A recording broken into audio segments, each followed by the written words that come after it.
Dark Boy Productions presents.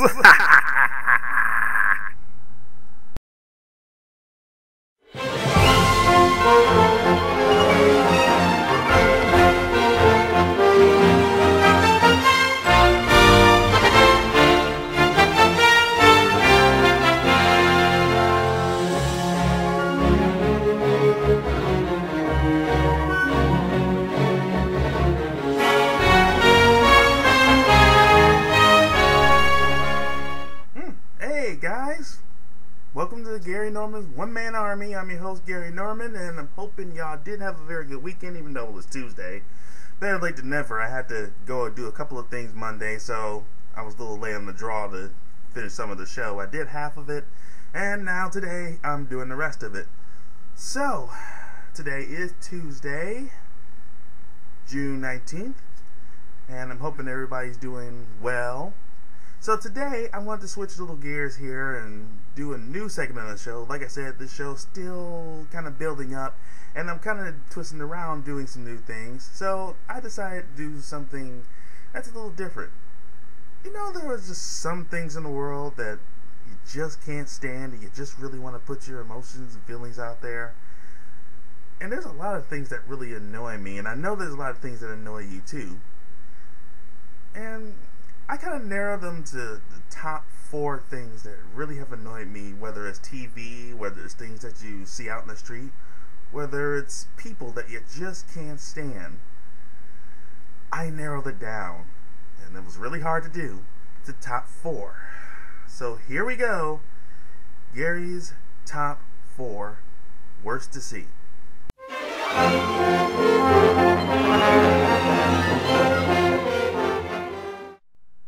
Number 4.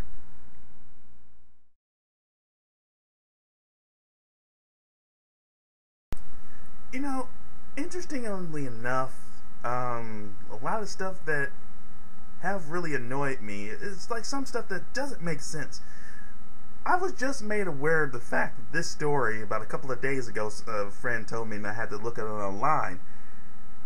And this guy, I don't know how he has the energy to do it, but he has 30 kids, and I think it's by 11 women. You know, comment if I'm wrong or clarify the story. I'm kind of skimmed through some of it, but yeah, 30 kids, and it's amazing to me. I think that it's just it's amazing to have 30 kids and now have to have cases.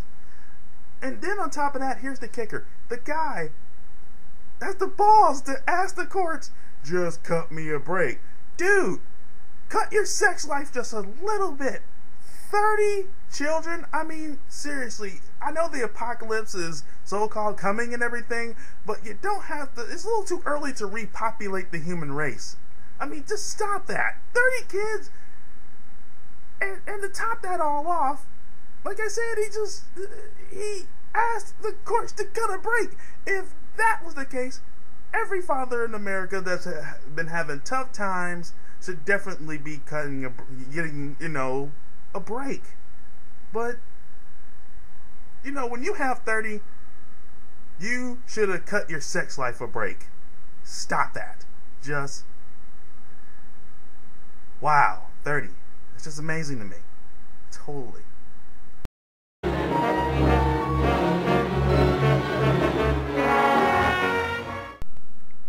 Number 3.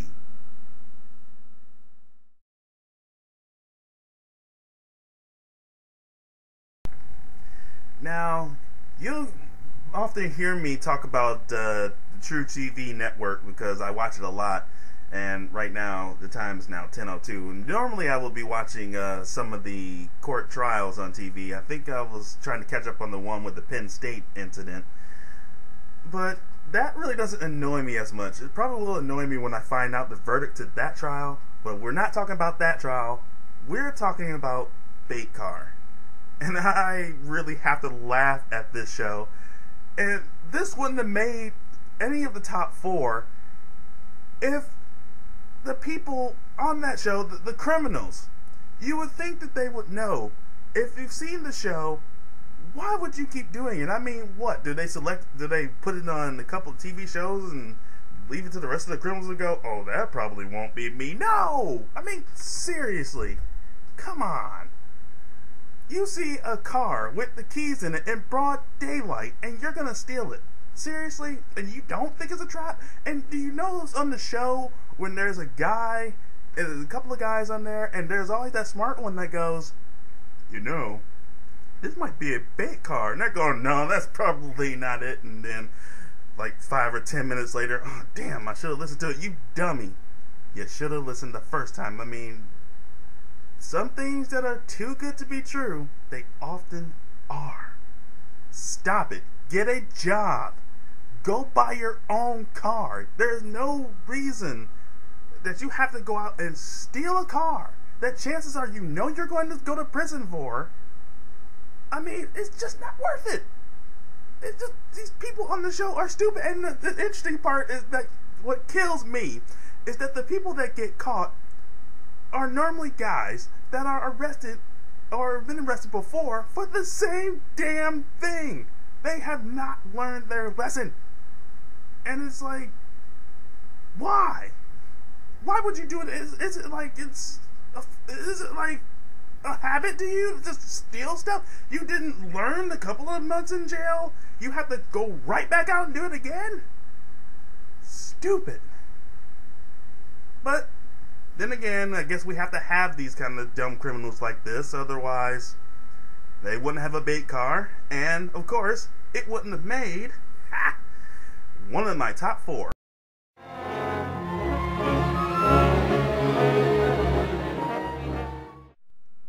Number 2.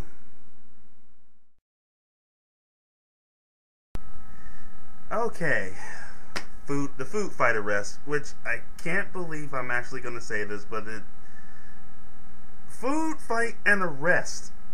How does that even mix? I mean, you know, when we were growing up, when you got to a food fight, you got expelled. You got detention. Where is this on the news where you have to get arrested for a food fight? I mean, are courts running out of stuff to arrest people for? Gee, not that many murders these days. Oh, there's a food fight. Let's just go arrest them for that. I mean, yeah, I've read the story and I know how it goes, but I mean, do they seriously consider that, you know, these are sometimes, most people are good honor roll students, and yeah, we do get into a ruckus sometimes. That's what kids or teenagers do. They make mistakes. They live and learn. But arresting them for a food fight, make them clean up. You know, cancel some stuff that they like to do. Let the parents handle them, not just arrest them. I mean, you know, good luck trying to get into good colleges, and now you have a record on your file that you're being arrested for a food fight. I mean, I can understand. You know, I've never seen a college in my life that goes, these credentials are very good. Oh, wait a minute, you have a skirmish in your record here. It says you've been arrested for a food fight. I'm sorry, but we can't accept that here. We don't want you throwing the bananas in the classroom. I mean, come on, are you serious? And it's like, this is a waste of precious time. I mean, I'm quite sure the judges, when they look at cases like this, it's like, what is this doing in my courtroom? Seriously? A food fight? Go find me a murder or something. I don't care what you do. Go find a hit and run. A food fight? This is not even worth my time. It was wasted the court's time. You know, this is what parents are for. I mean, seriously. Go sit your child down and tell them they shouldn't have did it. Not just, oh, we're going to arrest you. We're going to make an example out of you. Yeah. To me, that's like saying the school couldn't handle their own problems, so they'll just say, oh, we'll teach you. You only just made yourself look stupid. That's my opinion. I'm sticking with it. I mean, let's be real here. A food fight. And you get arrested. Wow.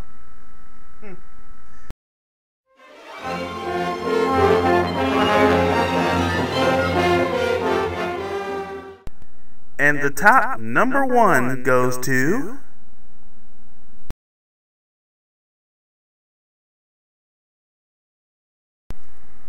Wow. I mean, Just wow. Number one, this is the number one guy that is definitely worse to see. I mean, every time you've seen him on Raw, you just oozed with hatred. And that's the point, that's the idea. You're supposed to hate the guy. And it's like, you see him. And I would rather see Vicky Guerrero as general manager than him. Yes, that's really bad. That's, wow. Choosing of lesser evils. But yes, that is the guy that just, you want to stomp on his head until your foot is covered in nothing but brains. If he has any to begin with. And then it's the voice on top of that just sounds like Super Dave Osborne completely he drank some Drano and then got grinded through a shredder. My name is John Laurinaitis, and I am the general manager of both Raw and SmackDown, and also talent relations. Kind of switched it backwards, but you get the gist of it. It's just a guy really annoying me every single week.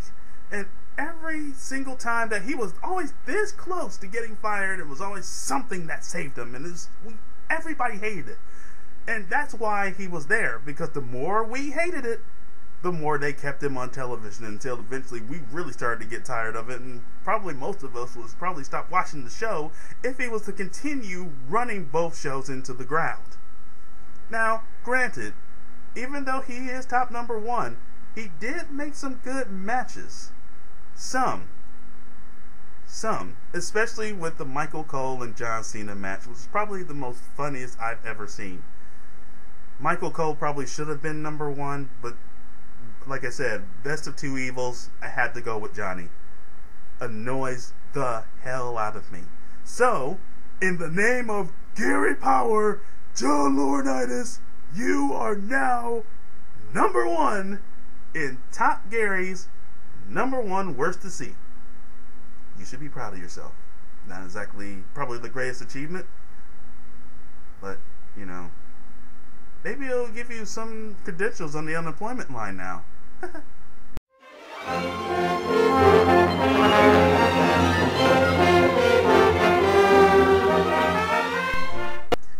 Well, that was Gary's top 4. I hope you enjoyed those. Trust me, it was a nightmare to go through all those and not completely go into a manic rage. So, I guess now we can start with One Fan Nation's Q&A.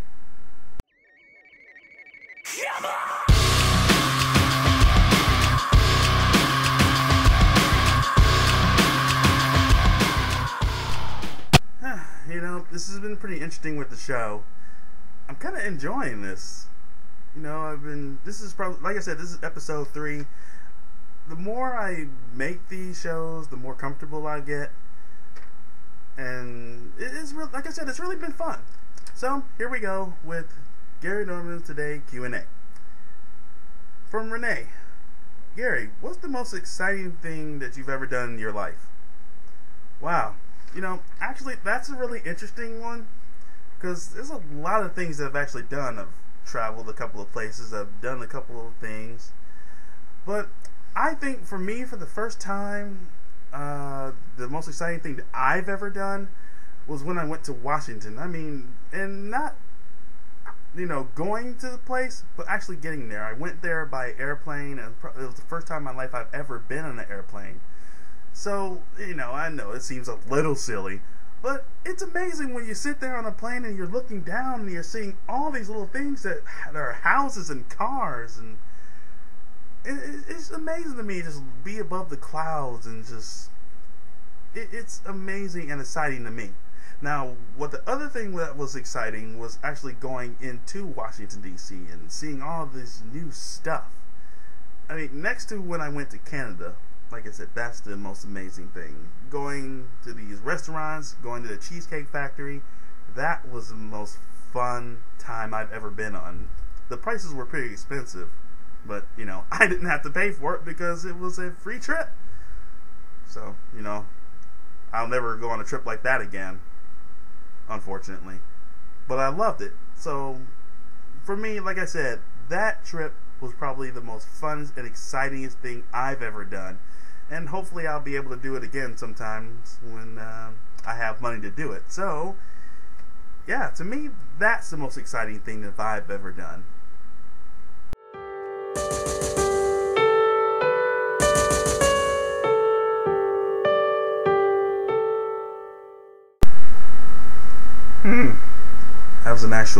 That was a good question. I loved Washington. It was really fun to go to. Maybe I'll do it again sometime. Well, that's nor here nor there. And that will do it for episode 3. I hope you tune in, because I'll be making more episodes whether you like it or not. So, therefore, tune in to the show, link, comment, subscribe, send some questions, any segment ideas for the show. I definitely appreciate them. And we'll see you next time. I'm Gary Norman, and basically, have a nice day.